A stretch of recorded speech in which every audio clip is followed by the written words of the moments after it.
Baik, Alhamdulillah. Rasa-rasa macam mana puasa kita? Masih lagi mampu bertahan? InsyaAllah kita teruskan sehingga ke titisan Ramadan yang terakhir. InsyaAllah lagi berbaki 21-22 hari lagi kita nak raya. Jadi kebiasaannya lah, dekat-dekat raya nanti mesti ramai yang pergi ke mall, pergi ke Bazar Aidilfitri. Mungkin kat sana nanti kita belum berlumba jugalah nak cari kat mana ada offer, ada promotion, not discountnya 50%, 70%, 100% pun mungkin ada kali.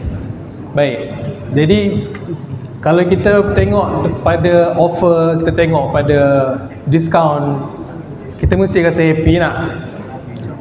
Baik, sama juga dengan mungkin ada mereka yang dah berkerjaya.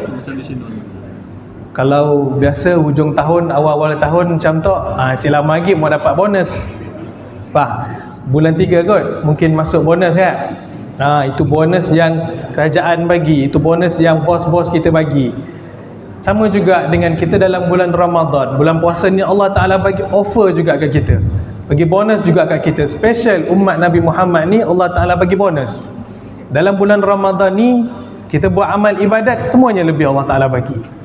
Atau amalan-amalan yang sunat kita lakukan seperti amalan yang wajib, Allah Ta'ala bagi ganjaran.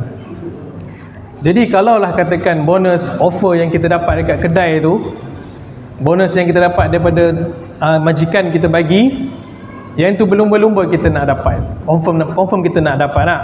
Paling tak kita dapat duit lebih.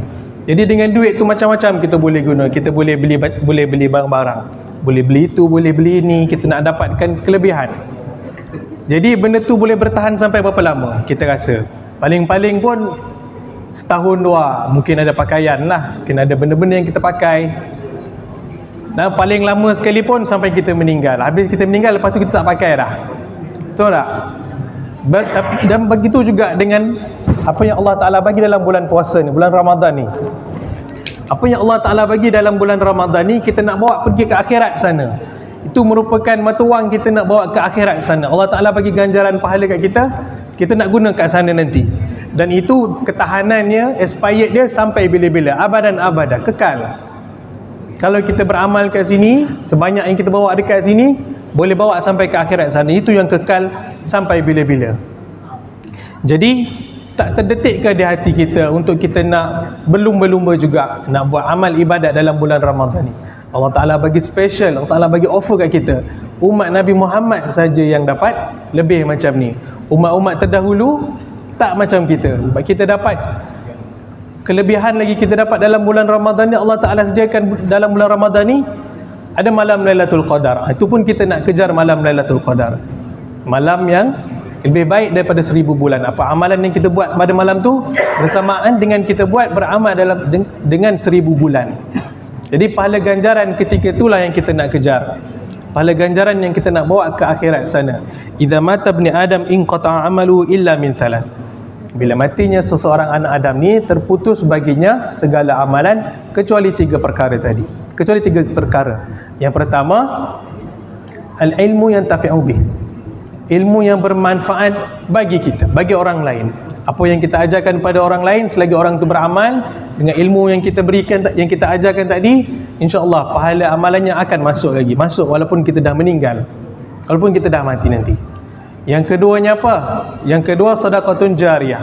Sedekah jariah, sedekah yang berpanjangan. Kita sedekah nak bina masjid kah, kita sedekah untuk orang nak pergi belajar kah, apa-apa yang kita sedekahkan ke jalan Allah, selagi mana orang gunakan, selagi itulah pahala itu akan mengalir dapat kita dalam syurga, dalam kubur nanti. Dan yang ketiga, waladun salihun yad'ulah. Anak yang soleh yang mendoakan baginya. Jadi kan kita sementara kita masih lagi bernyawa ni, kita masih lagi dapat hidup di atas muka bumi Allah Ta'ala ni, preparekanlah, bersiap-siaplah 3 perkara tadi. Yang pertama sedekah, yang pertama ilmu yang bermanfaat. Yang kedua sedekah jariah. Dan yang ketiga, waladun salihun, anak yang mendoakan kita nanti, anak yang soleh yang mendoakan kita. Buat preparation. Macam mana kita nak bersedekah, nak sedekah jariah. Macam mana kita nak sampaikan ilmu-ilmu yang bermanfaat. Macam mana kita nak lahirkan anak yang dapat memberikan doa pada kita nanti bila kita dah berada di alam kubur nanti. Jadi insya-Allah hari ini sama-sama kita pun semua dah berada di masjid. Semoga kita dapat segala kelebihan yang ada dalam bulan Ramadan. Allah Ta'ala kurniakan pada kita. Allah Ta'ala lipat gandakan lagi ganjaran bagi kita. Allah Ta'ala lipat gandakan lagi semangat untuk kita, kudrat bagi kita. Semoga Allah Ta'ala bagi kekuatan lagi untuk kita beramal dan buat lebih lagi dalam bulan Ramadan ni. Jadi insya-Allah saya minta maaf kalau salah silap, yang terkurang. Apa yang baik itu datang daripada Allah Subhanahu Wa Taala dan yang kurang itu datang daripada diri saya sendiri. Hakikatnya semuanya daripada Allah Subhanahu Wa Taala. Aqulu qauli hadza wa astaghfirullahal azim li wa lakum. Wassalamualaikum warahmatullahi taala wabarakatuh.